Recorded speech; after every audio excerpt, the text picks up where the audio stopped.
Bismillahirrahmanirrahim. Assalamualaikum warahmatullahi wabarakatuh. Alhamdulillah, terima kasih Ilman. Rabbi shrah li sadri wa yassir li amri wahlul 'uqdatam min lisani yafqahu qawli. Rabbi habli hukman wa alhiqni bis salihin waj'alni min lisanin sidqin akhirin waj'alni min warasatil jannatin na'im. Rabbana yassir wa tu'assir. Okey, baik. Selamat bertemu secara maya kepada semua rakan-rakan yang hadir pada malam ini. Alhamdulillah. Jadi rasanya dah tonton dah kan video rakaman sesi yang sesi diskusi hari tu, betul? Dah tonton belum? Ifan dah tonton, Ifan? Tak tengok. Ni tak tengok ni kena bagi penalti ni. Okey, baik. Tak apa, tak masalah. Mungkin kalian juga sudah melihat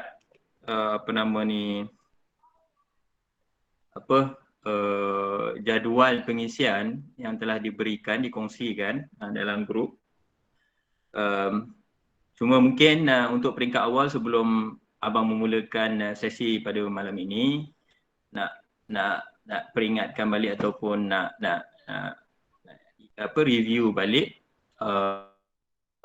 kita punya mutaqab ni. Bagi yang mungkin menghadapi masalah internet, sebab kalau buka video tu dia jadi berat, mungkin boleh, tak apalah, tutup lah. Kalau yang boleh buka tu boleh buka lah. Jadi bagi mereka yang akan mengikuti ni, kita harap kalian boleh komit sepenuhnya tanpa tinggal sesi-sesi yang ada. Sebab ini abang kira satu program yang kita susun baik punya untuk kalian lah kan. Jadi rugi kalau kita tak ni. Kemudian yang kedua ialah untuk siri-siri pertemuan yang seterusnya, okay, kita akan bergilir-gilir. Kita akan tugaskan secara bergilir-gilir mereka yang akan menjadi bukanlah MC, tapi yang akan memulakan sesi dan juga yang akan merumuskan sesi. Okey, jadi macam malam ni Ilman kena mulakan lah. Jadi nanti akhir sekali Ilman akan merumuskan sesi. Jadi untuk siri yang seterusnya kita akan minta yang lain-lain. Tak ada orang yang akan ada dua kali kan. Jadi kalian ambil peluang untuk terlibat dalam proses pengendalian sesi kita ni lah. Anggaplah dia sebagai satu latihan kita nak mengendalikan usrah kan. Kena mulakan, kemudian dia akan merumuskan. Baik, sebelum pergi lebih lanjut, malam ni abang nak cek dulu kehadiran. Jawab sekejap, jawab je. Saya. Okey. Pertama, Mio, Muhammad Syahir. Ada ke tak ada? Saya. Ada, okey. Alhamdulillah. Syahrul Fahmi, dah masuk belum? Dia kata dia lewat sikit kan? Belum, lewat sikit. Okey. Muhammad Haikal. Saya. Okey. Ilman ada. Irfan ada. Saya. Norai Syahmi. Tak ada. Azhan Anam. Saya. Ada, okey. Megat Ahmad Syamil. Saya. Nazirul.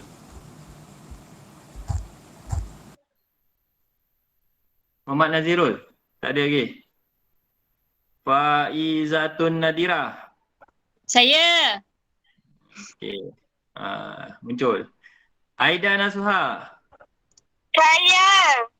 Oh, duduk tempat sama ke? Aida dia join melalui call sebab dia line dia tu Kelantan. Oh, okey. Baik.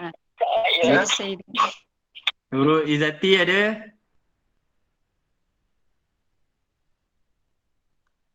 Ada tak? Nurul Izzati tadi keluar masuk Izzati tadi. Naimatul Huda. Saya. Okey, ada, alhamdulillah. Nurina Mardiah. Saya. Nurul Arisa. Saya. Siti Mahira. Mahira? Tak ada. Fatin Fazain. Saya. Ada, bagus. Farah Fakhira. Saya. Nur Nadira. Saya. Nur Atika. Atika Rahim. Keluar masuk. Ya. Okay, ada. Ya, saya. Okey. Aisyah Fasihah. Saya. Nur Hadirah.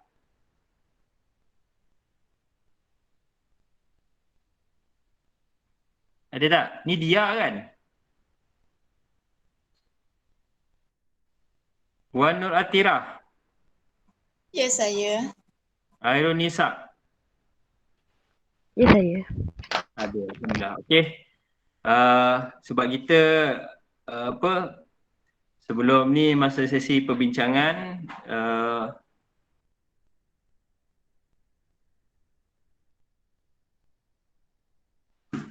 sebelum sesi masa sesi perbincangan hari tu kita setuju untuk dia jadi macam course untuk satu semester. Jadi peringkat awal ni kita kena check lah nama. Ada tak ada kan? Ni lecturer. Tak adalah. Okey. Baik. Kita ada lebih kurang dalam 19 orang malam ni, 20 orang. Okey. Daripada Zul ada lebih kurang 5 ada lebih kurang berapa orang? Okey, tak apa. Okey, baik. Abang akan share slide. Okey. Tapi nak tanya, berapa ramai siapa yang belum baca lagi? Garis-garis besar luang perjuangan yang dikongsikan. Ngaku. Tak sempat habis lagi. Baca dah tak apa. Tak habis lagi tak apa. Kurang-kurang bagian awal tu dah baca. Lagi? Oh senyap ni baca dah lah. Okey.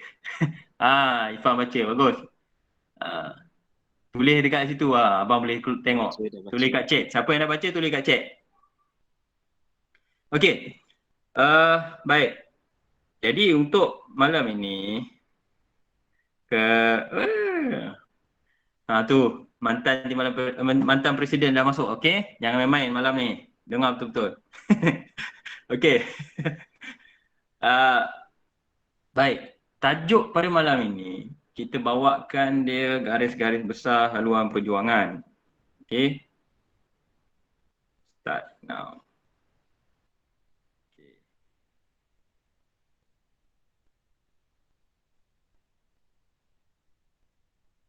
Okay. Kenapa kita bawa tajuk ni? Sebenarnya ia bertujuan untuk meluruskan kita kembali. Persoalan-persoalan yang timbul yang harus kita tanyakan pada diri kita ialah kenapa saya terlibat? Apa sebab? Apa niat saya terlibat dalam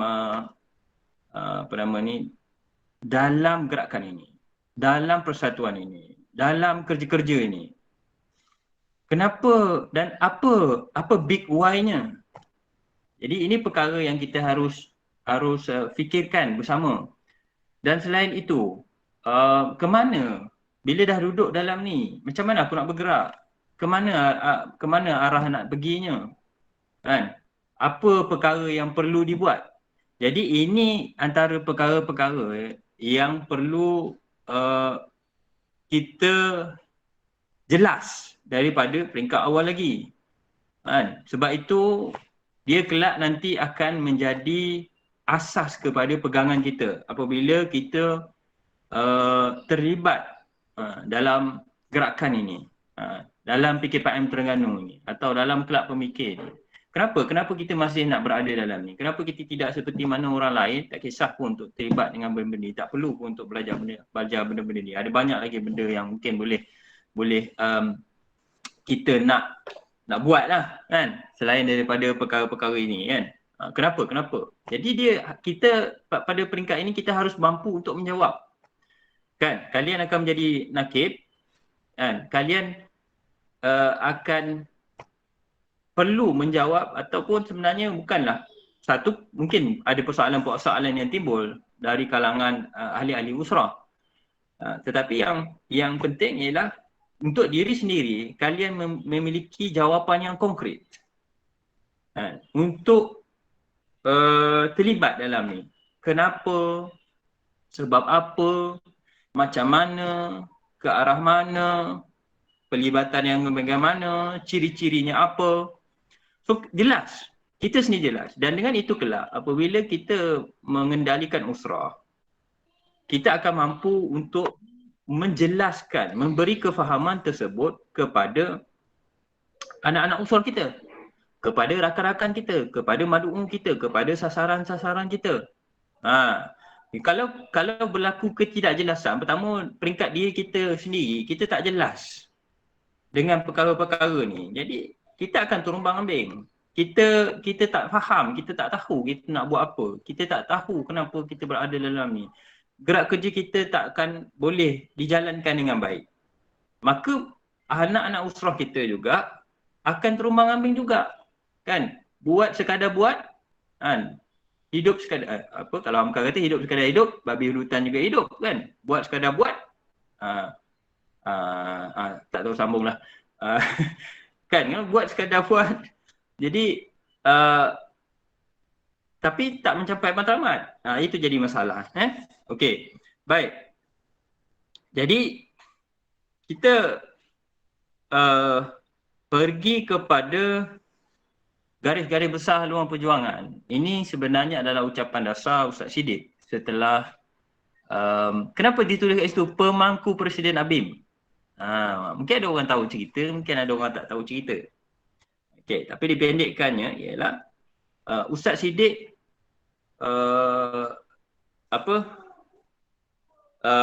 sebelum Ustaz Siddiq menjadi Presiden ABIM, presidennya ialah Datuk Seri Anwar Ibrahim dan Ustaz Fazil Noor dalam kepimpinan masa tu. Ustaz Siddiq Fadil juga kepimpinan dalam tu. Jadi apa sebenarnya yang telah berlaku yang menyebabkan akhirnya Ustaz Siddiq sebagai pemangku presiden pada tahun itu, ini tahun abang lahir 1982, tak lahir lagi. Okay? Tak lahir lagi dekat UiPJ. Dekat UiPJ, tempat belajar dulu. Okay. Jadi apa yang berlaku sebenarnya ialah apabila Datuk Seri Anwar Ibrahim masuk ke dalam UMNO, masuk ke dalam kerajaan ketika itu untuk terlibat dalam kerajaan. Jadi berlaku perselisihan faham, berlaku perselisihan di kalangan ahli-ahli, kenapa masuk gini, kenapa masuk tu, kenapa masuk politik, bla-bla-bla, dan pelbagai perkara yang timbul, pelbagai persoalan-persoalan yang timbul, yang menyebabkan akhirnya keadaan agak goyah ketika itu di dalam ABIM sendiri. Kena faham, pada ketika ini ABIM baru berusia 10 tahun lebih kurang. Sebab ABIM tumbuh pada 1970-an. Jadi ini agak muda jugalah ketika ini. Jadi apabila itu berlaku, ada yang keluar daripada ABIM, ada yang tu masuk dalam PAS, ada buat inisiatif sendiri dan lain dan sebagainya. Sangat banyak isu. Jadi Ustaz Siddiq kembali nak membawa balik ahli-ahli ABIM ketika itu, dan sebenarnya keseluruhannya termasuk PKPM. Ini juga terkesan kepada PKPM. Sebab ramai juga yang daripada PKPM ketika itu juga mengambil pilihan-pilihan ataupun haluan-haluan sendiri. Yang ada yang keluar, ada yang kekal di dalamnya dan sebagainya. Tetapi dia seakan-akan menjadi satu keadaan yang kabur. Maka Ustaz Siddiq meletakkan kembali apa dia sebenarnya pegangan-pegangan kita, apa sebenarnya garis-garis besar yang perlu kita fahami apabila kita berada dalam perjuangan ini. Begitulah juga seperti mana Saidina Abu Bakar meluruskan Saidina Umar saat apabila Nabi wafat, kan? Saidina Abu Bakar kata, kalau kamu menyembah Allah, Allah akan kekal. Tapi kalau kamu menyembah Muhammad, Muhammad itu telah mati, telah meninggalkan dunia. Jadi itu meluruskan sebenarnya, kan? Itu meluruskan kembali bahawa ini bukan sekadar ikut-ikutan, tetapi ia memiliki tujuan-tujuan yang jelas. Maka pada peringkat awal itu, kalian harus menjelaskan, membawa diri kepada keadaan yang jelas atas tujuan-tujuan ini. Okey, baik. Jadi dalam ini meskipun mungkin dalam keadaan sekarang sudah ada perkara-perkara yang menjadi tambahan-tambahan dalam garis-garis besar ini, tetapi ia tetap boleh menjadi asas, kefahaman asas kepada kita wadah ABIM PKPM untuk kita meluruskan kembali pada saat kita berada dalam keadaan kekaburan, pada saat kita berada dalam keadaan kekeliruan, untuk kita kembali kepada asalnya, untuk kita kembali kepada acuan gerakan ini. Kita harus faham yang digariskan ini ialah acuan yang diolah sesuai dengan konteks Malaysia. Bukan totally sepenuhnya daripada ikhwan muslimin. Okay? Jadi ini adalah yang digagaskan oleh orang-orang lama kita, Ustaz Siddiq dan sebagainya, Ustaz Fadil Nur dan sebagainya. Okey, bahawa inilah sebenarnya yang akan menjadi laluan cara kita bergerak, acuan kita bergerak. Okey. Kemudian yang kedua ialah manhaj pendidikan gerakan Islam. Disebabkan kita punya program, siri kita ini ialah siri Mutaqad Aqabah yang mengkhususkan kepada usrah, ya, meskipun mengkhususkan kepada usrah, tetapi yang lebih luasnya ialah dalam proses tarbiyah yang kemudiannya dia akan berkaitkan dengan proses yang lain. Jadi buku manhaj pendidikan gerakan Islam ini menjadi satu sandaran yang paling penting. Sandaran penting walaupun ia dilihat seperti untuk ABIM, tetapi sebenarnya kontennya ialah bermula daripada peringkat PKPM itu sendiri. Okay. Kalau yang dah baca, tapi buku ni tak ada terbit dah lah, sama juga dengan tapi garis-garis perselaluan perjuangan ni ada soft copy, manhaj pendidikan gerakan Islam ni tak ada. Dan buku manhaj pendidikan gerakan Islam ini dikompilkan daripada risalah yang telah ditulis, risalah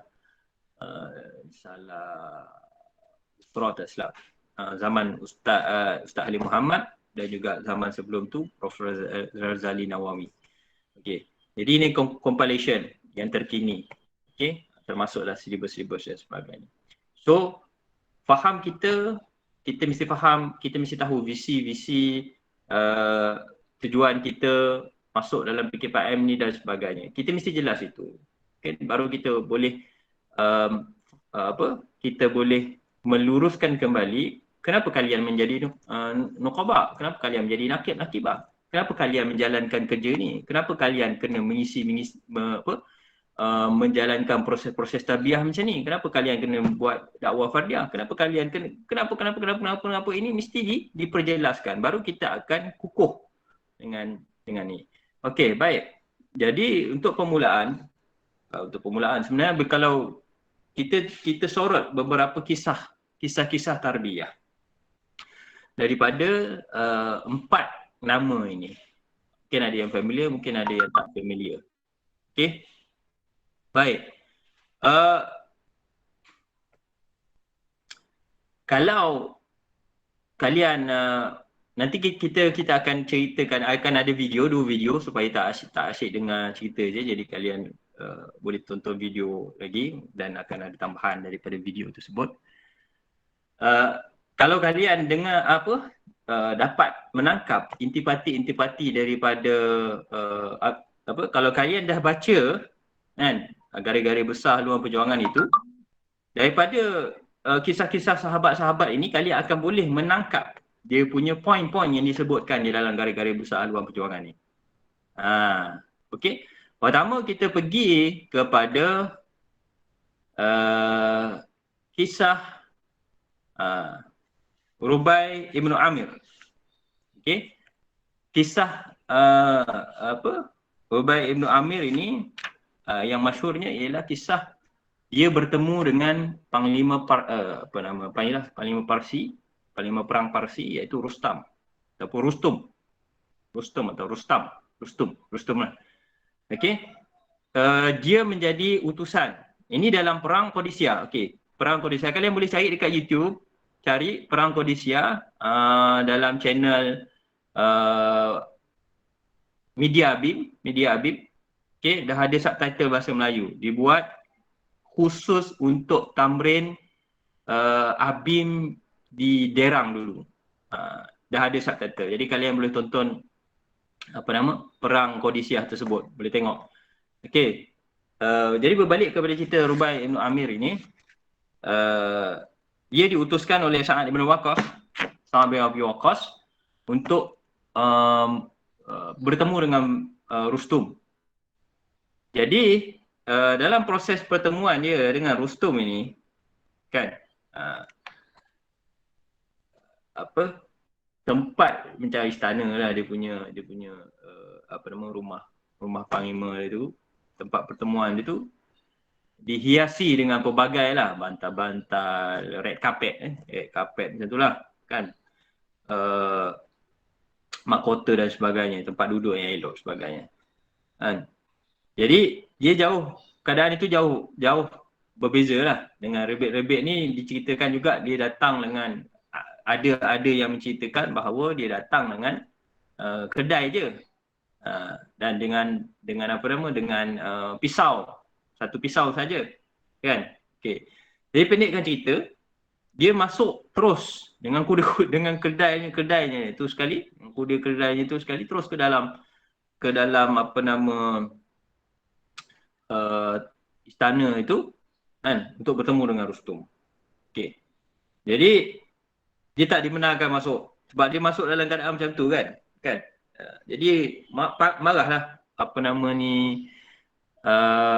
pengawal-pengawal kat dalam istana tersebut kan. Tapi Rustum kata bagi dia masuk. Benarkan ni, biarkan dia masuk. Jadi dia pun masuklah dengan keadaan dia dengan dia punya tombak dia dengan pisau dia tu. Okey. Jadi Rustum tanya pada dia. Apa yang membuatkan kamu datang ke sini? Dan jawapan inilah yang masyhur. Dan ini sebenarnya ada apa yang dikatakan oleh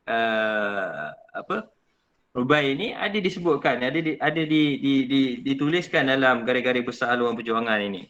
Tapi dia tak ada maksud dia lah. Okey, apa kata Rubai? Allah telah membangkitkan kami untuk mengeluarkan sesiapa sahaja yang dikehendaki dari perhambaan terhadap sesama hamba kepada perhambaan kepada Allah, dari kesempitan dunia kepada keluasannya, dari kezaliman agama-agama kepada keadilan Islam. Maka dia membangkitkan kami dengan agamanya, maka dia itu Allah membangkitkan kami dengan agamanya untuk kami seru mereka kepadanya. Maka sesiapa yang menerima perkara tersebut, kami akan menerimanya dan pulang meninggalkannya. Tetapi siapa yang enggan, kami akan memerangi selama-lamanya sehinggalah kami berjaya memperoleh apa yang dijanjikan oleh Allah. Allah telah membangkitkan kami untuk mengeluarkan sesiapa sahaja yang dikehendaki dari perhambaan terhadap sesama hamba kepada perhambaan kepada Allah. Okey. Jadi ungkapan ini sebenarnya membawa maksud yang sangat mendalam. Dia pergi dengan satu mesej yang sangat jelas untuk bertemu dengan Rustum. Okey. Baik, Abang tak akan ceritakan dia punya dia punya poin-poin dia. Tapi kita akan dengar cerita dan nanti kita akan masuk kepada nama konten-konten daripada garis-garis besar luar macam mana. Okey, kita tengok cerita Kok. Ibnu Amir Al-Tamimi. Ini komando. Ini komando. Ini pun juga Kok ini juga sebenarnya terlibat dalam perang Qadisiyah. Diberi peranan istimewa oleh Sa'ad bin Waqqas. Sa'ad bin Waqqas menjadi ketua perang Qadisiyah ketika itu bersama dengan Asim. Okay. Jadi kita tonton dulu video ni. Mohon Ilman tunjukkan tentang Kok ni. Siapa dia Kok ni? Ilman?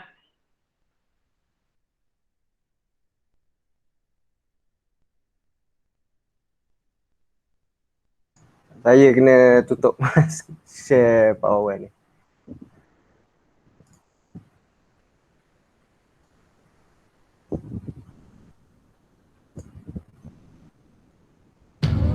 You've grown stronger here than I ever could have imagined. The only way to know how strong is to keep testing your limits.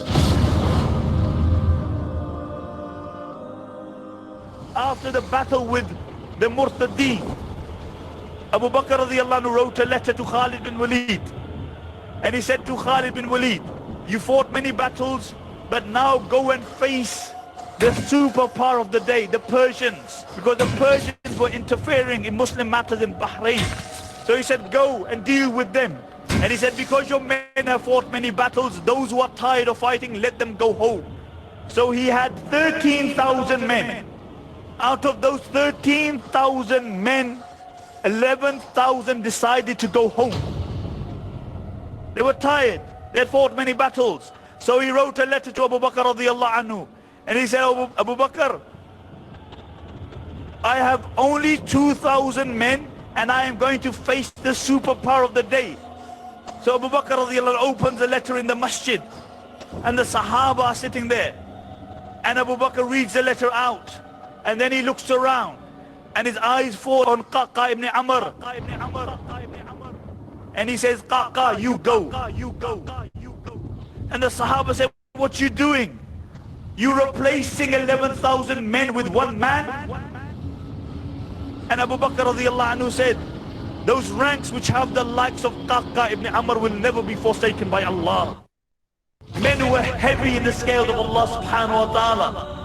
And I ask you, how heavy are we? And if we are not heavy, we need to become heavy. Because nobody else is going to come to change our situation.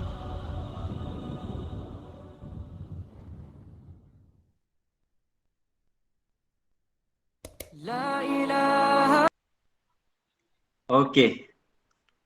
Jadi itu cerita abang kena share balik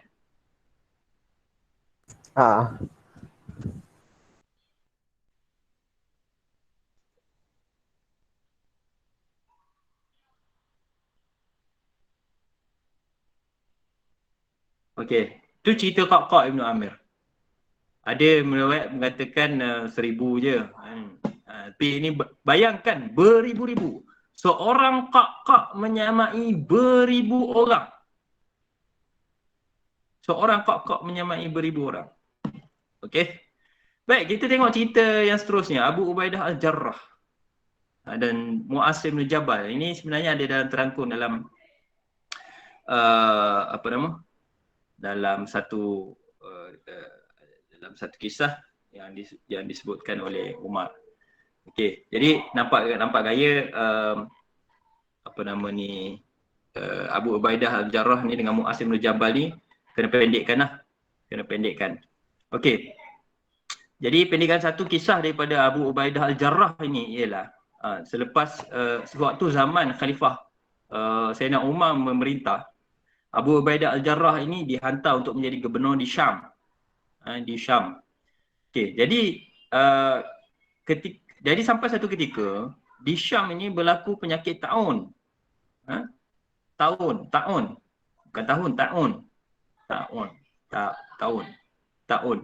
Okey. Jadi sampai satu ketika tentera Abu Ubaidah ni semua, maknanya ramailah orang yang di Syam itu, di tempat dia berada itu mati disebabkan penyakit Aun. Dan di situ juga ada Mu'az bin Jabal bersama dengan Abu Ubaidah Al-Jarrah ni. Jadi apa yang berlaku? Ini ada kaitan dengan pandemik yang kita hadapi sekarang ni. Jadi apa yang berlaku? Sayyidina Umar menghantar surat kepada Abu Ubaidah. Pendekkan cerita, Sayyidina Umar menghantar surat supaya Abu Ubaidah itu keluar daripada kawasan tersebut. Tetapi apa yang dibalas oleh Abu Ubaidah? Sahabat menasihatkan Umar untuk jangan pergi ke sana. Umar nak pergi ke sana, Umar nak pergi ke tempat tersebut. Dan nak minta supaya Abu Ubaidah ni keluar. Tetapi Abu Ubaidah enggan untuk keluar. Dan sahabat melarang Umar daripada pergi ke tempat tersebut. Jadi Abu Ubaidah kata apa? Aku tak akan pergi. Pendek cerita lah. Abu Ubaidah enggan pergi sebab dia nak terus memimpin, nak terus memastikan keadaan yang, maknanya dia sebagai gubernur di situ, dia merasakan sangat bertanggungjawab terhadap kepimpinan dia di situ, terhadap masyarakat, terhadap orang-orang yang dipimpinnya di tempat tersebut. Itu Abu Ubaidah Al-Jarrah. Dan Abu Ubaidah Al-Jarrah ini kira sebenarnya termasuk di kalangan 10 orang yang dijamin syurga. Ada riwayat menyebut bahawa surah Al-Mujadilah, nanti siapa yang baca dia akan tahu. Dia akan tahu benda-benda ni nanti. Surah Al-Mujadilah ayat 22. Al-Mujadilah ayat 22. Diturunkan disebabkan peristiwa berkaitan dengan Abu Ubaidah Al-Jarrah ini dalam perang Badar. Apabila datang satu orang musuh daripada pihak Quraisy, kafirin, cari dia, kejar dia, dia lari, kejar dia lari, kejar dia. Akhirnya dia terpaksa bertembung juga dengan orang itu dan dia berjaya membunuh orang itu, dan orang itu ialah bapanya sendiri. Orang itu ialah bapanya sendiri, dan dikatakan bahawa, diwayatkan bahawa turun ayat Al-Mujadalah ini. Ayat 22. Dan banyak lagi lah Abu Ubaidah ni, kan? Disebut giginya patah 2 biji. 2 batang gigi. Disebabkan nak cabut besi yang melekat pada tubuh Nabi SAW ketika perang Uhud. Hebat ni Abu Ubaidah Al-Jarrah ni. Okey. Baik. Kemudian kita tengok pula Mu'az bin Jabal. Mu'az bin Jabal ni orang muda masuk Islam ketika masuk Islam ketika berumur 18 tahun. Muda lah, muda. Tapi nak dipendekkan cerita, Mu'az ini ialah seorang yang terkenal dengan kekuatan kefahaman Al-Qurannya. Dan apa yang berlaku ialah Mu'az sering berdamping dengan Rasulullah. Duduk bersama-sama dalam majlis-majlis dengan Rasulullah. Okay? Diceritakan satu kisah oleh Yazid bin Qutayb. Dia kata, aku pernah masuk sebuah masjid di Hims. Maka di sana aku dapati ada seorang anak muda yang rambutnya kerinting sedang dikerumuni oleh orang ramai. Maka apabila dia bercakap dan berbicara, seolah-olah yang keluar daripada mulutnya ialah nur dan mutiara. Bahasa yang sangat indah dan ilmu yang sangat mahal. Maka aku bertanya kepada orang yang duduk bersama-sama denganku, siapakah itu? Maka orang ramai kata, itulah sahabat Rasulullah bernama Mu'az. Kan? Dan ada juga disebutkan bahawa Abu Muslim Al-Khawalani telah pergi ke sebuah masjid Damsyik dan mendapati satu khalaqah yang tergolong daripada 30, 50 hingga 50 orang sahabat. Ketika itu ada yang tampan, dan setiap kali kumpulan tersebut berhadapan dengan satu persoalan yang tidak dapat diselesaikan, maka mereka memandang kepada wajah anak muda tersebut dan bertanya kepadanya tentang jawapan-jawapan pada persoalan-persoalan tersebut. Jadi ditanya pula, siapa anak muda tu? Maka mereka kata, itulah dia, Mu'az bin Jabal. Dan banyak lagi kisah. Satu ketika, dan Mu'az ini memang ketika selepas daripada pembukaan kota Mekah, Rasulullah meletakkan Muaz di kota Mekah sebagai orang yang mengajarkan agama. Dan satu ketika datang satu utusan daripada Yaman meminta mereka mengutuskan seseorang untuk mengajarkan Islam kepada mereka. Dan Rasulullah menghantar Muaz bin Jabal ke tempat tersebut. Okey? Baik. Ini beberapa kisah. Akhir sekali ini kita tengok video. Nampaknya kena cepat. Okey, sebab lepas ni kita ada sesi perbincangan. Okey, tunjuk satu lagi video je. Kena stop share screen. Okey, dah. Once Umar radiallahu ta'ala anhu got together with all the Sahaba and he said, make a wish. He told the Sahaba to ask Allah subhanahu wa ta'ala for a special dua and a special wish. So one of the Sahabi, he put up his hands to the sky and he said, oh Allah, I wish that this room was full of gold and jewelry so that I could give it away straight away in the cause of Allah subhanahu wa ta'ala. Another Sahaba got up right after him and said, rather I wish that I had the mountain of Uhud in gold and jewelry so that I could give it away in the cause of Allah. So then at that point Umar radiallahu ta'ala anhu kept quiet. He heard what the people had to say and he kept quiet. So the Sahaba all looked at Umar and said, Ya Umar, what is your wish? What is that one special dua that you have with Allah subhanahu wa ta'ala? If Allah subhanahu wa ta'ala was going to grant us one dua for the ummah of Muhammad sallallahu alayhi wa sallam, not for us personally, but for Muhammad sallallahu alayhi wa sallam and his ummah sallallahu alayhi wa sallam, one dua, and Allah subhanahu wa ta'ala revealed to you that you can make one dua today that would be accepted by Allah azza wa jal, what would be that one dua that you make? So Umar radiallahu anhu ta'ala anhu, he said, I wish that this room was full of men like the Sahaba of Muhammad sallallahu alayhi wa sallam, so that I could spread Islam to this dunya and I could conquer the world. My brothers and my sisters in Islam, what Islam needs is not 1.5 billion people. What Islam needs is a room full of true men and true women. Islam does not need all of this numbers and large numbers coming into it.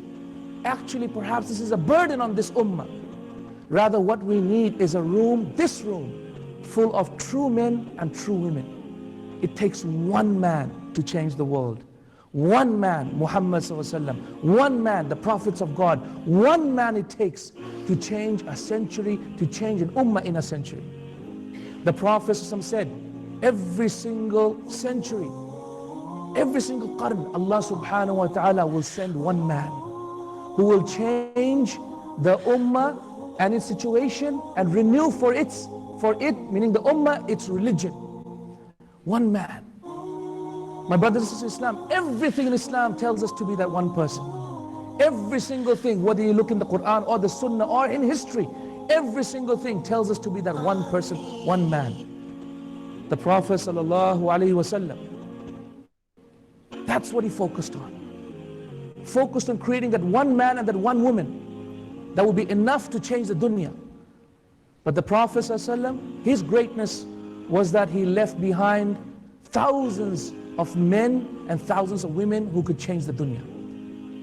It is unfortunate that they only lived for a few years, 70, 80, 90 years, but with the hope that their children, which is us, would come forward and take on their banner and their message. My brothers and sisters in Islam, every single thing in this deen is about that one man and that one woman.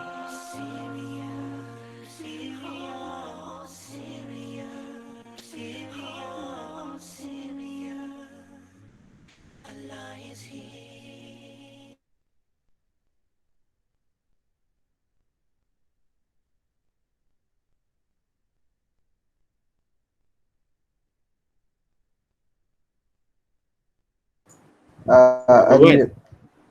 Unmute Bawan. Okey. Sebenarnya bagi orang yang dah baca, dengan video tu dah merangkumkan sebenarnya. Taklah merangkumkan semua, tetapi dia sudah memberi gambaran menyeluruh tentang apa sebenarnya bakal kita ataupun apa sebenarnya yang dibincangkan dalam karya-karya besar luar perjuangan. Okey. Jadi ada riwayat yang lain menyatakan bahawa doa dialog antara Saidina Umar itu akhirnya Saidina Umar menyebut aku mengharapkan permintaan aku ialah aku mengharapkan ada orang seperti Abu Ubaidah Al-Jarrah dan Mu'az bin Jabal dalam bilik ni. Itulah riwayat yang lain. Ada yang menyebutkan umum sahaja sahabat. Tapi yang Umar nampak ialah satu kelompok yang memiliki ciri-ciri seperti mana sahabat-sahabat ini. Dan kita faham juga sahabat-sahabat ini ada karakter-karakter tersendiri. Ada keupayaan-keupayaannya tersendiri. Ada kelebihan-kelebihannya tersendiri. Orang itu ada kelebihan ini, orang ini ada kelebihan itu. Dan pelbagai kelebihan-kelebihan yang ada. Ada yang ada yang handal Al-Quran, ada yang handal berperang, ada yang mahir dengan ilmu, ada yang pelbagai lagi. Itu adalah gambaran yang dilihat oleh Sayyidina Umar. Okey. Jadi garis-garis besar haluan perjuangan ini untuk meneguhkan kita dalam wadah. Bukan wadah pencerdasan umat ya. Meneguhkan kita dalam wadah dalam medium, dalam platform ni. Meneguhkan kita dalam platform ni. Sebab itu dalam surah, apa yang disebutkan kalau kalian baca, disebutkan Ustaz Siddiq awal-awal itu menyebut tentang supaya kita beristiqamah, kita kekal beristiqamah. Ini dalam surah Hud 112. Kalau kita tengok surah Hud ini daripada ayat 110, 111, 112, dia tentang keraguan-keraguan terhadap kitab yang diturunkan kepada Nabi Musa alaihissalam. Dan seterusnya ada beberapa tentang keraguan-keraguan. Ini Allah sebut fastaqim. Teguhlah dengan kebenaran, teguhlah dengan kebenaran, teguhlah dengan kitab, teguhlah dengan para nabi, teguhlah dengan rasul dan ajaran-ajaran yang dibawa di dalamnya. Okey. Kemudian kita juga harus faham bahawa inna dina indallahi Islam. Cara hidup yang dirodai oleh Allah ini ialah Islam. Kita berada dalam satu sistem cara hidup yang diturunkan oleh Allah melalui Rasulullah SAW. Wahyu dan juga sunnahnya itulah Islam. Itulah cara hidupnya. Dan kita kena sedar ini. Kita kena harus yakin bahawa ini adalah cara hidup aku. Tanpa ragu-ragu. Kita boleh bercerita tentangnya dengan jelas. Kita boleh cerita tentang syariat-syariatnya. Sebab itu banyak buku-buku gerakan yang ditulis oleh tokoh-tokoh gerakan, dia akan bermula dengan Hazaddin, inilah Islam. Inilah agama. Kan asas-asas dalam Islam. Banyak. Itu semua adalah buku-buku peringkat awal sebenarnya untuk memberi kefahaman, keyakinan bahawa inilah dia Islam. Inilah yang kita lalui, ini yang kita pegang, ini jalani, ini ialah Islam. Kemudian Hizbullah. Hizbullah bukan parti Islam. Hizbullah bermaksud geng, kelompok Allah, kelompok geng-geng Allah. Kan? Kelompok berbasikal, geng-geng berbasikal contohnya. Ini geng-geng yang bersama dengan Allah, yang berjihad di jalan Allah. Kan? Lawannya Hizbus Syaitan, kelompok-kelompok yang tidak, itulah lawannya Hizbullah, geng-geng yang bersama dengan Allah dan Rasul. Dan geng-geng bersama dengan Rasul tentunya lah geng-geng yang bersama dengan Allah. Jadi geng-geng yang bersama dengan syaitan, ini disebutkan dalam Quran juga, kelompok-kelompok. Jadi kita harus sedar apa ciri-ciri orang-orang yang berada di dalam Hizbullah ini yang terlibat. Jadi dalam secara umum gerakan Islam itu dikira sebagai geng-geng yang membawa manusia kepada Allah. Seperti mana yang disebutkan Robert tadi, yang bertemu dengan Rustum. Itulah tujuan kami. Untuk membebaskan manusia daripada perhambaan sesama manusia kepada perhambaan kepada Allah Subhanahu Wa Taala. Itulah dia tujuannya tadi. Kan? Ta'budulin nas ila rabbihim, kepada membawa manusia untuk mengabdi kepada Tuhan mereka. Kan? Itu. Kemudian kelompok yang berada dalam geng ini ialah Ansarullah. Yang bersama dengan Nabi ialah sahabat-sahabat yang membantu Nabi. Jadi yang bersama dengan Allah ialah, walaupun Allah itu tidak perlukan kepada penolong, tetapi Allah mengangkat darjat sebenarnya. Allah tak perlukan kepada penolong. Tetapi bila disebutkan sebagai Ansarullah, apabila disebut sebagai Ansarullah, Allah mengangkat sebenarnya kelompok yang bersama dengan Allah ini, meletakkan pada satu bukan penyebatan, pada satu tingkatan, disebut sebagai penolong. Kan itu satu kemuliaan, diangkat. Pembantu-pembantu Allah. Kemudian ini sebenarnya istilah-istilah ni semua ada di dalam garis-garis besar luar perjuangan tersebut. Kan? Cuma abang menjelaskan melalui ini, dan sebab dia tak ada disebut ayat-ayat apa, jadi di sini dinyatakanlah ayat-ayat yang ada daripada istilah-istilah tersebut. Ulul Baqiyah, surah Hud ayat 116. Inilah dia kelompok yang menghalang, tugasnya menghalang daripada melakukan kerosakan di atas muka bumi. Fasad ini terdiri daripada dua. Satu, fasad yang melibatkan fizikal, kerosakan di atas muka bumi melibatkan fizikal, mengenai haiwan, tumbang pokok lah, tanah dan sebagainya.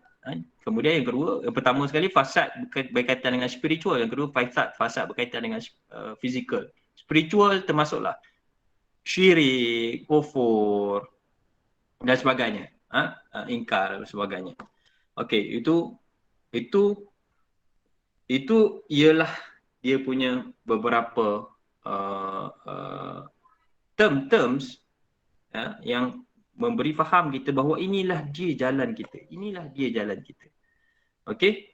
Jadi matlamat kehidupan bagi orang yang berada dalam gerakan, bagi kalian membawa menjadi nakib, kan, yang menjadi nakib kepada anak-anak usrah, matlamat kehidupan manusia itulah matlamat perjuangan kita. Matlamat perjuangan kader-kader dakwah ini. Mengabdi kepada Allah sebagai individu dan kemudiannya mengajak untuk mengabdi hanya kepada Allah. Mengajak untuk mengabdi hanya kepada Allah Subhanahu Wa Taala. Itulah yang disebutkan dalam surah Al-A'raf. Ada 4 ayat dan sebagainya. Kemudian ada panjang cerita tentang Nabi Musa. Iaitu, wahai kaumku, mengabdilah kepada Allah, sesungguhnya tidak ada Tuhan selain Allah. Dan ulang yang sama. Ulang-ulang yang sama, mesej yang sama. Dan kita tahu juga Nabi-Nabi lain juga membawa mesej-mesej yang sama. Kan? Itu sahaja. Itulah tujuan kita. Okey, jadi kalian bersama dengan anak usrah, tujuannya untuk mengawal, membawa mereka untuk mengabdi kepada Allah. Dan ini kita tak ceritalah tentang konsep bagaimana perhambaan kepada Allah itu ada banyak. Perhambaan kepada Allah itu ada banyak prosesnya selain daripada syariat yang asas itu, dan juga ada bahagian-bahagian selain daripada syariat yang asas dalam proses pengabdian kepada Allah. Okey. Maka di situlah dia disebutkan sebagai kunu rabbani. Kunu rabbani. Tidak mungkin bagi seorang telah diberi kitab oleh Allah serta hikmah dan kenabian, kemudian dia berkata kepada Allah, kepada manusia, jadilah kamu penyembahku, bukan penyembah Allah. Tetapi dia berkata, jadilah kamu pengabdi-pengabdi Allah. Rabbani, ini yang disebutkan sebagai generasi Rabbani. Itu tadi tu, mengabdi kepada Allah, kemudian membawa manusia untuk mengabdi kepada Allah. Kelompok-kelompok Rabbani. Dia belajar kitab, dia belajar Al-Quran, kemudian dia mengajarkannya. Jadi kita sebagai orang Islam, yang kita sebagai orang yang berada dalam gerakan ini kita belajar. Kita belajar tentang ilmu agama, kita belajar tentang banyak tentang tanzil, tentang pelbagai perkara-perkara akidah dan sebagainya dalam usrah. Sebagai salah satu medium. Kita belajar dalam usrah. Jadi maka daripada hasil usrah itu kita mengajarkannya. Kita belajar sebagai nakib, kita adalah ahli usrah kepada satu usrah yang lain. Kita belajar. Kemudian kita mengajarkannya dalam usrah-usrah yang kita kendalikan. Maka mereka yang berada dalam usrah kita kelak, dia juga akan mengajarkan kepada orang lain apa yang telah dipelajari daripada kita. Cuma kita kena pastikan jalan kita, apa yang kita belajar itu ialah yang lurus, yang benar, yang hak, bukan yang batil. Yang itu kita kena pastikan. Okey? Baik.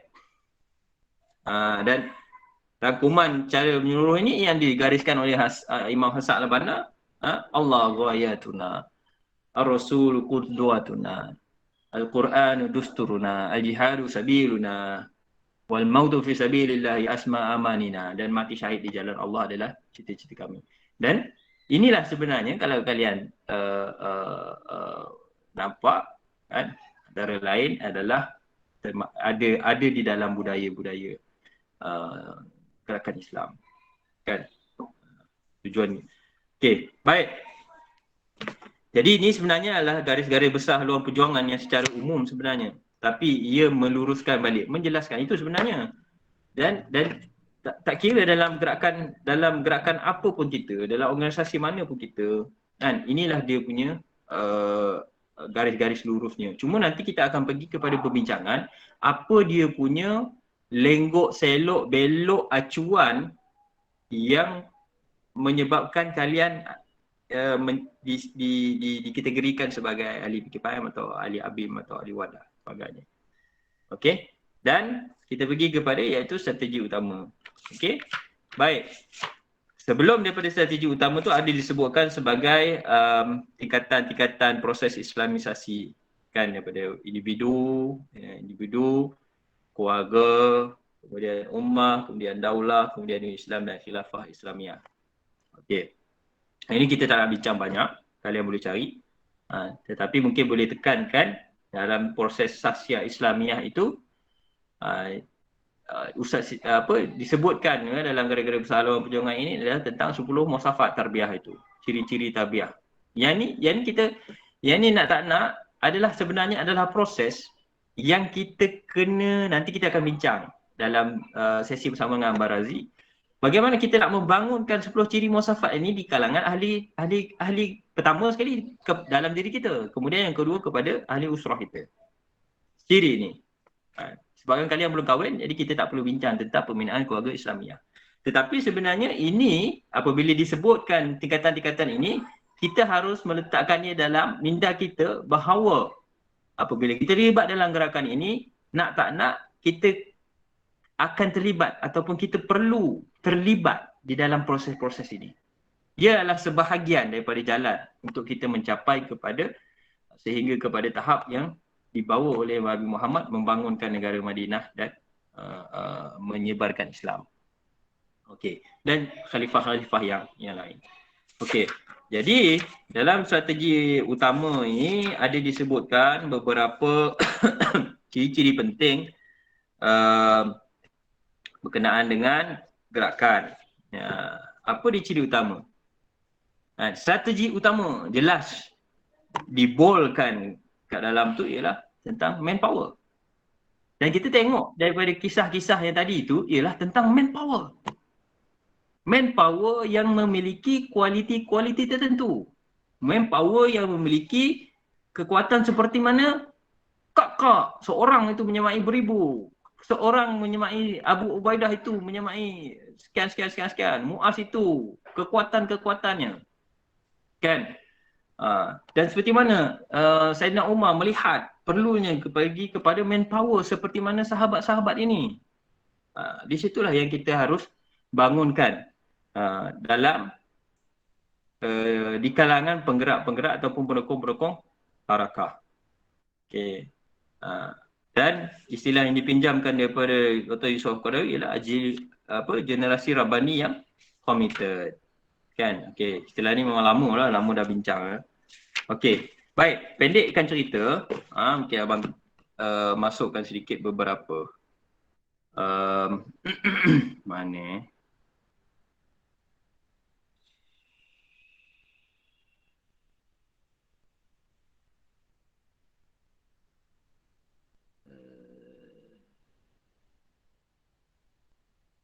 Tak jumpa pula dah. Okey, tak apa. Tak jumpa pula mana pergi.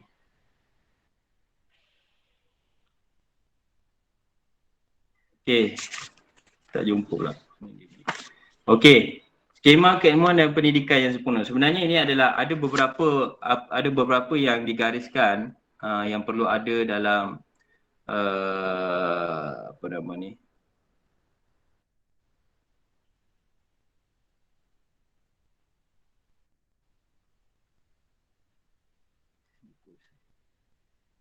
Perlu digariskan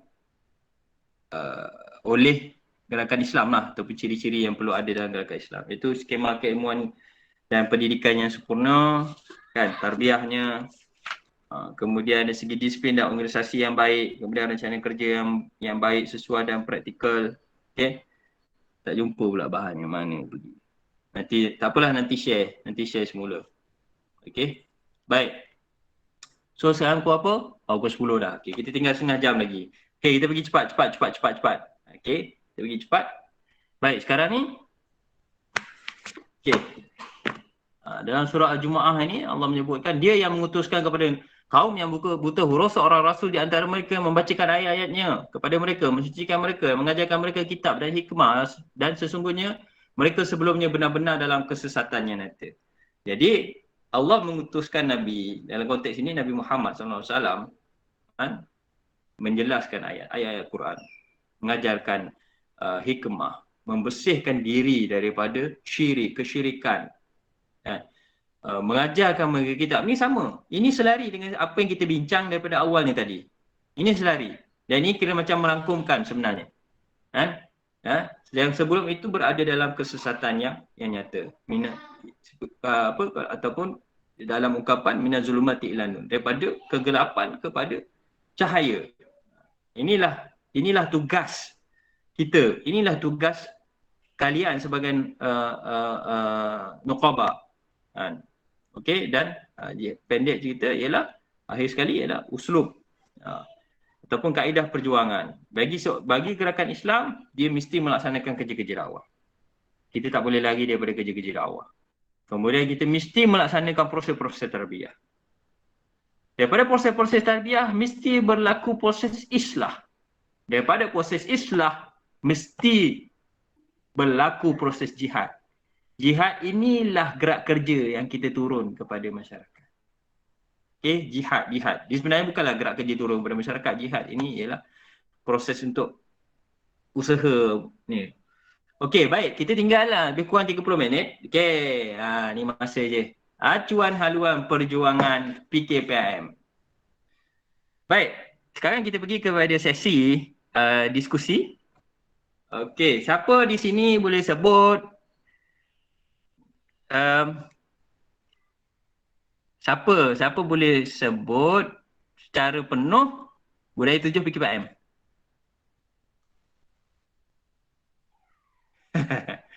Cepat. Siapa boleh jawab kat 7? Sila. Tak boleh baca? Tak boleh baca? Takkan nama mengharapkan. Okey, baik. Okey. Dah lama tak remind. Yang pertama, budaya ilmu dan berakhlak mulia. Budaya ilmu Okey, budaya ilmu dan berakhlak mulia. Yang kedua, bersedia untuk belajar, mengajar dan diajar. Okey. Itulah Abang Luqman sebut. Yang ketiga, yang keempat, menghayati isu semasa, iltizam dengan isu semasa. Yang keempat. Itu yang keempat. Yang ketiga tadi apa? Yang ketiga roh ke? Uhuah.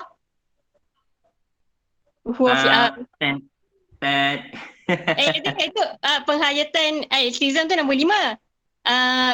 Uhuah tu nombor 4. Yang ketiga amalan kerohanian. Tak cik, orang lain bagi jawapan. Tak ingat. Nombor 7, menghayati roh jihad fisabilillah. Ada tinggal. Faiz ada tinggal. Nombor 6. Yang nombor 6 ni. Kenapa? Eh? Nombor 6. Sekejap Talhaya. Nombor 6 pula. Nombor 5 tadi apa? Nombor 6 isu Nombor semasa. 5. Iltizam dengan isu semasa. Nombor 5. Nombor 5 tak. Nombor 6 iltizam dengan isu semasa. Nombor 5 menghayati apa? Ukhuwah Islamiah. Nombor 3. Okey, saya tak ingat. Saya dah lama tak membanai. Okey. Malam Syura. Amalan syura menghayati amalan syura dan amal jama'i. Kali satu Okey. Baik, kita pergi kepada orientasi. Orientasi PKPM. Ada berapa orientasi PKPM? Sekarang ada 10 kan? Sebut. Saya ingat yang ke-10 je. Futuristik. Tak Haji, 10. Okey, yang ke-9. Non-partisan. Non-partisan. Okey. Yang lain. Tak apa, tak payah ikut turutan pun tak apa. Alamiah. Ya, sekuler apa ya? Tarikhiyah. Okey, alamiah. Tarikhiyah. Apa dia? Syamil? Tarikhiyah. Okey, tarikhiyah. Okey, lagi? Kan PKPM Pusat dah buat siri orientasi gerakan. Ilmiah. Lagi? Jamahiriyah. Okey, lagi? Wasatiyah. Ini baca ni. Wasatiyah, okey?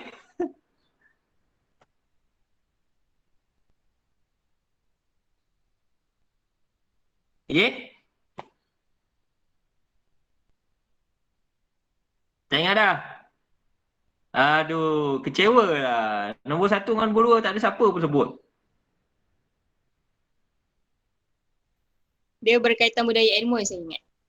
Nombor 1. Ilmiah, alamiah. Alamiah mana ada ilmiah? Alamiah ada lah. Dakwah dan tarbiyah.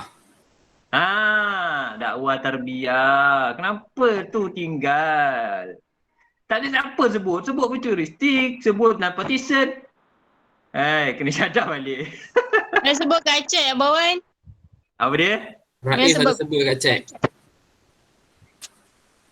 Okey. Baik, yang pertama itulah dia dakwah tarbiyah. Dan inilah selalu yang ditinggalkan pada hari adalah nombor 1. Siapa tinggal? Okey, waqi'iyah, jamahiriyah, tarikhiyah. Apa maksudnya? Tu? Alamiah. Ini okey. Siapa boleh terangkan dakwah tarbiyah tak boleh terang lah. Siapa boleh terangkan tentang tarikhiyah, historis?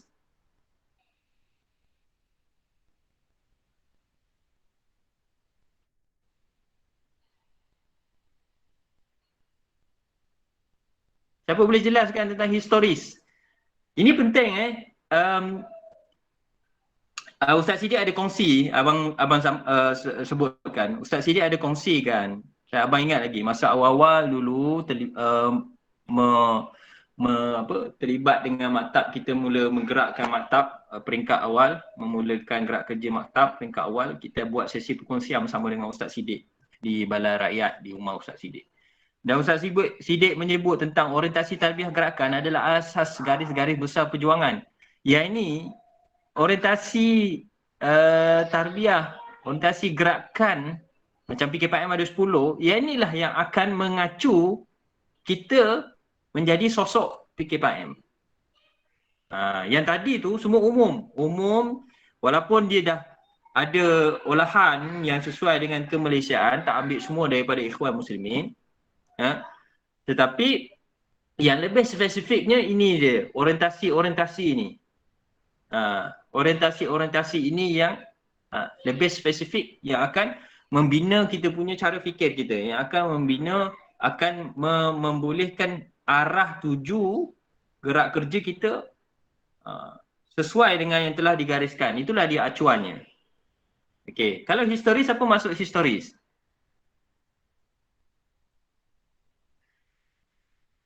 Siapa nak cuba? Jawab je. Mio. Mengambil ibrah daripada pengalaman lepas. Mengambil ibrah daripada pengalaman lepas. Okey. Okey, lagi? Lain? Saya menyokong pendapat Mio. Ini tak boleh pakai. Okey. Relevan sepanjang zaman. Sejarah yang lama di Malaysia. Lagi? Kita bila kadang-kadang faham kita tentang orientasi ni, kalau dia tak tepat, maka dia akan membuatkan kita punya opinion, ya, dipanggil pemikiran kita terhadap apa yang berlaku semasa, ataupun pemikiran kita dalam kita menghalakan gerak kerja organisasi kita tu akan pincang, dia akan lari, dia akan belok sikit kalau kita salah faham orientasi ni. Orientasi non-partisan, ramai salah faham. Jadi bila contohnya nampak kata non-partisan tetapi dok menyokong, dok ni nampak kuat sangat sokong parti tu, kuat sangat kejap parti tu, kejap parti ni dan sebagainya. Apa sebenarnya non-partisan ini? Adakah non-partisan itu memang langsung tak terlibat dengan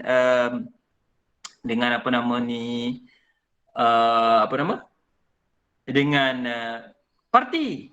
Apa maksud non-partisan? Adakah tak terlibat dengan politik? Tak, politik kita kena terlibat. Politik kita mesti terlibat. Tetapi adakah kita terlibat sebagai parti atau macam mana? Itulah perkara, inilah orientasi yang kita faham. Dan setakat pengalaman, kan, bukan setakat di PKPM saja, di ABIM pun sebenarnya. Isu non-partisan ini banyak menyebabkan ahli-ahli akhirnya meninggalkan PKPM. Disebabkan salah faham yang telah berlaku. Begitu juga dengan ABIM yang zaman daripada lama, zaman yang menyebabkan akhirnya Ustaz Siddiq menggagaskan balik garis-garis besar Luang Perjuangan ini. Itu. Jadi apa sebenarnya non-partisan? Kan?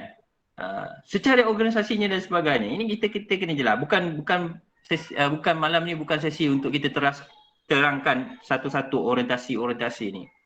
Tapi mungkin abang boleh jelaskan ada beberapa. Salah satunya macam historis tadi. Historis ini kan bukan setakat sejarah kita yang lama. Kalau setakat kita faham tarikhiyah ini adalah sejarah, kita ada sejarah yang lama. Jadi apa yang akan menyebabkan apa orientasi, apa yang akan menyebabkan orientasi tarikhiyah historis ini dengan faham kita bahawa kita ada sejarah yang lama, dengan dia membolehkan kita menghalakan. Kena buat ayat semula. Okey. Kalau faham kita tentang tarikhiyah historis ini ialah tentang kita ada sejarah yang lama, bagaimana kefahaman itu akan membolehkan kita mengorientasikan gerakan kita untuk bergerak ke hadapan. Kita ada sejarah yang lama. Jadi tak aci Irfan dia cakap pasal sejarah yang lama, dia terus left pula. Tak aci betul Irfan. Okey. Jadi macam mana? Adakah dengan kita bercerita, kita daripada dulu lah, kita dah mula kan 1961 lah PKPM dah mula daftar sebelum ada ini dan sebagainya kan. Kitalah yang memulakan gerakan bertudung dan sebagainya kan. Jadi bagaimana keadaan itu? Kalau faham kita seperti itu, bagaimana dengan seperti itu boleh membawa kita untuk bergerak dengan mengacukan gerak kerja kita dia akan di masa akan datang. Nampak tak? Kekeliru. Nampak tak apa yang abang cuba timbulkan?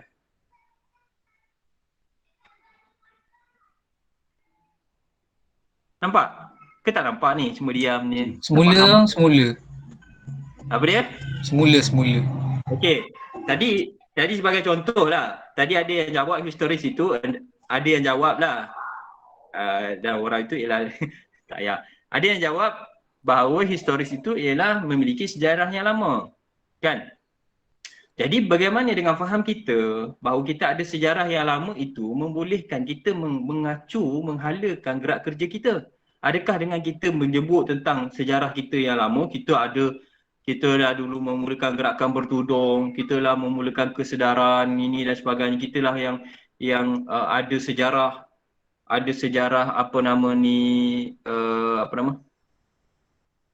Universiti Islam, Bank Islam dan sebagainya, kan? Jadi bagaimana faham kita begini dengan kita menceritakan tentang sejarah ini akan membolehkan dia mengacu kita punya gerak kerja, orientasi gerakan kita. Macam mana? Ya, sister, Syahmi Nur Azif. Syahmi, sila Syahmi. Maaf, rambut serabai.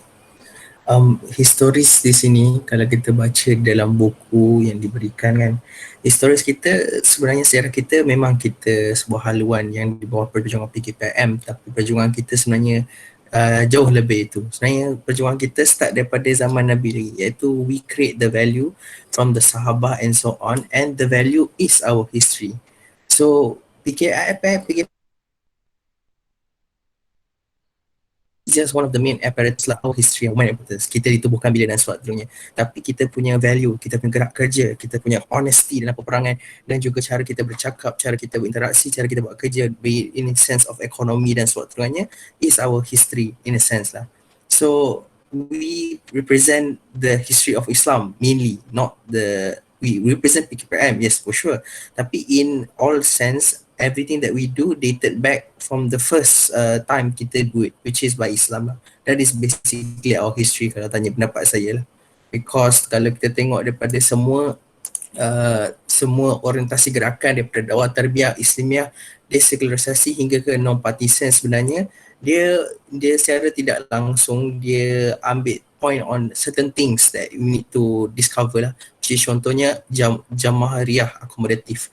Yang ni pun ada dalam buku, kalau kita perasan lah, dia kata kita ni merupakan sebuah agama yang akomodatif. Akomodatif here does not mean that we submit to other people, other religion and so forth in Malaysia, but we have an opportunity ataupun the potential to actually give something back to them without actually declining cakap bahasa Islam. We are not Christians yang tiba-tiba kata, okay, disebabkan zaman kita ni dah zaman moden, kita kena terima LGBT. We are not Christian Catholics, we're not like that.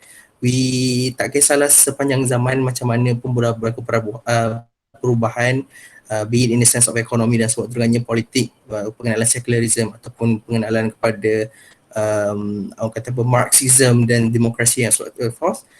Realitinya our value daripada dulu sampai sekarang sangat kekal, iaitu Islam, dan kita tak akan berganjak daripada our standing. Itulah dalam perspektif saya what it meant by histories. Terima kasih. Okay, good. Bagus. So it's not about kita mengimbau kenangan-kenangan dan sejarah-sejarah yang kita ada. It's about kita faham bahawa kita ya betul lah, kita ada sejarah yang panjang.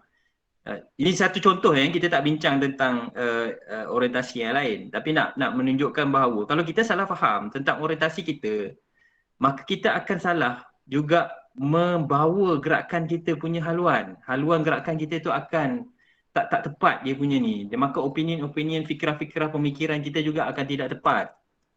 Historis itu seperti mana telah disebutkan, betul, itu seperti mana sahabat anda sendiri sebutkan tadi tentang kita membawa nilai-nilai itu. Kita sebenarnya menyambung perjuangan daripada para nabi, daripada Nabi Adam dan seterusnya, para sahabat dan seterusnya. Nilai-nilai ini yang kita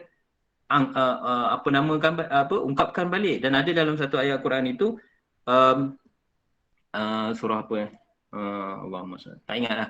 Tetapi disebutkan secara jelas, dikisahkan, disebutkan kepada Nabi Muhammad SAW, dikisahkan tentang para rasul ini untuk memperteguhkan balik kita punya semangat, memperteguhkan balik kita punya haluan. Kita berhadapan dengan kes-kes tertentu, maka sejarah tentang para nabi itu mengingatkan kita untuk beginilah caranya dan sebagainya. Ia bukan kita mengimbau kenangan dan memori dan berceritakan ni, kemudian ni kita masih tak nampak apa benda yang kita nak bergerak. Itu sebagai contoh. Maka begitu juga dengan istilah-istilah yang lain. Kita, abang rasa kalau kita sebut jamahiriyah, tarikhiyah, akomodatif, alamiah, kan, desekularisasi.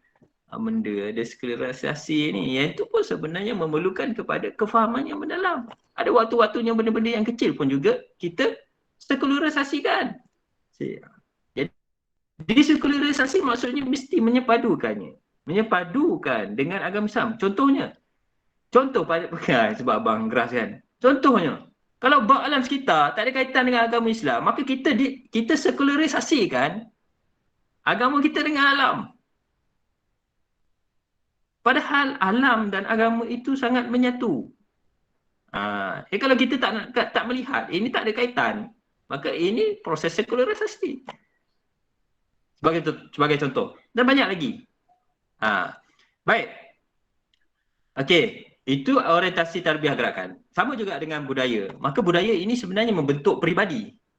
Kan? Membentuk identiti. Satu identiti individu-individu tu. Budaya kan. Orientasi ni lebih kepada kita bergerak secara organisasi. Ya? Organisasi tu mesti menjalankan dakwah tarbiyah. Nombor satu. Dakwah tarbiyah buat.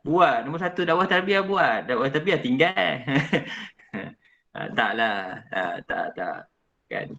Tapi selalu lupa. Yang tu duk buatnya. Kan? Duk buat program-program lain, Tamrin tak buat. Aduh. Duk buat program-program lain, Usrah tak buat. Aduh, nombor satu tu. Jadi, sebab tu kita banyak berlaku kesilapan. Sebab kita tak, ni kan orientasi. Okey. Baik, jadi berbalik kepada budaya. Begitulah budaya. Kan? Budaya dah pergi kepada dia kalau budaya 7 PKPM, ABIM ada 5 budaya. Kalau ABIM 5 budaya, kalau PKPM 7 budaya. Okey. Jadi kalau budaya 7 PKPM itu kita kena faham bahawa ia satu membentuk identiti kepribadian ahli PKPM itu sendiri. Maka sebab itu kalau dulu-dulu sekarang pun kita tengok kalau ahli PKPM ni kan dicakap buku tu, buku ni, tokoh tu, tokoh ni, pemikiran tu, pemikiran ni. Itu jadi dia tahu ini memang orang ABIM, ini memang orang PKPM ni. Kan dia quote buku sana, dia quote buku sini, dicampur buku sana, digabung kat idea tu, digabung kat idea ni, itu ahli PKPM. Membuka budaya ilmu. Ibrusic, abang bagi formula. Nak ingat? Ibrusic. I-B-R-U-S-I-J. Ibrusic. Siapa-siapa yang sempat salin tu, dia tulis kat chat tu. I-B-R-U-S-I-J. Ibrusic. Membuka budaya ilmu. Membuka budaya ilmu. Budaya ilmu untuk diri kita. Dan juga sebenarnya, kalau kita tengok, dalam gerakan kita juga akhirnya banyak seminar-seminar, banyak program-program tentang pembudayaan ilmu. Kemudian Ibru B, belajar, mengajar dan diajar. Seperti mana yang disebutkan tadi. Kan dia belajar dan dia mengajar Al-Quran. Kan? Maknanya belajar dia sebagai belajar, mengajar dan diajar. Kemudian R, menghayati amalan kerohanian. Ini jiwa kena kuat, ini kita kena bangunkan. Maka dari sudut peribadi, dari sudut individu, harakah, individu, ahli-ahli PKPM, dia kena banyakkan amalan-amalan kerohanian, zikirnya, solatnya, kan, puasanya dan sebagainya. Kemudian secara jama'inya, kena buat program-program amalan kerohanian, qiyamulailnya ke, mabit ke, malam bina iman, tak kisahlah. Kemudian Ibru Rohani, memperkasa semangat ukhuwah. Memperkasa semangat ukhuwah. Yang ni, bina. Jangan duduk bergaduh. Ingat, kita sebelum jadi kepimpinan, sebelum kita memegang jawatan, kita kenal sahabat itu dengan persaudaraan. Kan? Begitu juga dengan para sahabat. Sebelum berada di medan perang, mereka adalah bersahabat. Khalid Al-Walid diturunkan jawatan oleh Sayyidina Umar, naik Abu Ubaidah Al-Jarrah, tak ada masalah. Tak ada masalah. Kan, bukan pasal perjawatan, ia adalah pasal perjuangan. Bukan pasal perjawatan tetapi pasal perjuangan. Kan? Jadi pimpinan tak jadi pimpinan tetap menjalankan kerja-kerja kita seperti mana yang telah digariskan dalam garis-garis besar haluan perjuangan.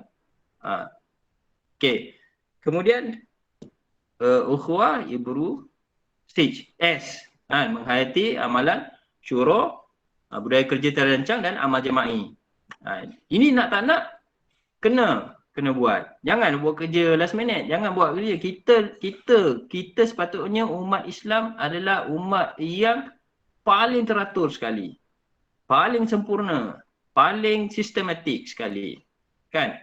Duk bincang selalu kena ada gerak kerja. Duk bincang selalu tak ada gerak kerja tak jadi. Sebab tu perlu kepada amal jama'i. Kan? Budaya syura, kemudian ya, ada amal jama'i. Okey. Iltizam dengan isu masa. Maknanya mesti realistik, mesti sedar keadaan-keadaan di sekeliling kita. Kemudian 3 minit lagi. Kemudian yang terakhir ialah menghayati ruh jihad fi sabilillah. Ruh jihad fi sabilillah ini akhirnya untuk kita bergerak. Kan, bukan sekadar bergerak tetapi jihad itu kita kena faham ialah kita sendiri berusaha untuk memperolehi ilmu, kita sendiri berusaha untuk melaksanakan syura dengan sebaik-baik mungkin. Itu jihad, itu bahagian daripada jihad. Kita sendiri berusaha untuk amalan kerohanian, mentingkatkan amalan kerohanian kita dan organisasi kita, itu sebahagian daripada jihad. Dan banyak lagi ayat-ayat tentang jihad-jihad yang lain. Maka inilah yang akhirnya akan dilihat. Inilah dia sosok-sosok yang membentuk ataupun budaya-budaya yang membentuk ahli PKPM tu jadi macam mana. Sama juga dengan orientasi ni tadi. Budaya ni senang sikit nak faham, tetapi orientasi ni kita kena perjelaskan. Kita kena perjelaskan. Okey, baik. Jadi ada soalan-soalan yang nak ditanyakan sebelum abang pergi kepada yang seterusnya? Hang pula dah. Ada? Ada soalan tak?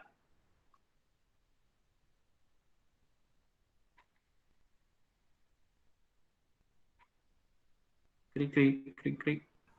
Tak ada. Dia ada. Syami Ada. tak ada Syami macam muka Rais lah. Syami memang Rais. Syami memang Rais. Apa pasal letak nama lain? Ya saya. Dia tak Ya dia letak je. nama. Sekejap, dia letak nama apa je. Okey. Nak cakap apa? Rais ke Syami? Syami. Syami Tadi apa? Bat apa bat? Sekejap. Tengah tengok something ya. Tengah tengok summary. Dia tengok summary. Kasih orang lain dulu lah. Ada nak soal? Tak ada?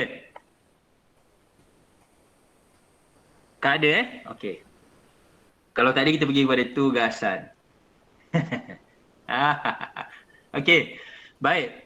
Tugasan kalian ialah untuk kalian buat rumusan daripada garis-garis besar haluan perjuangan ni. Okey, buat rumusan daripada garis-garis besar haluan perjuangan ini. Okey.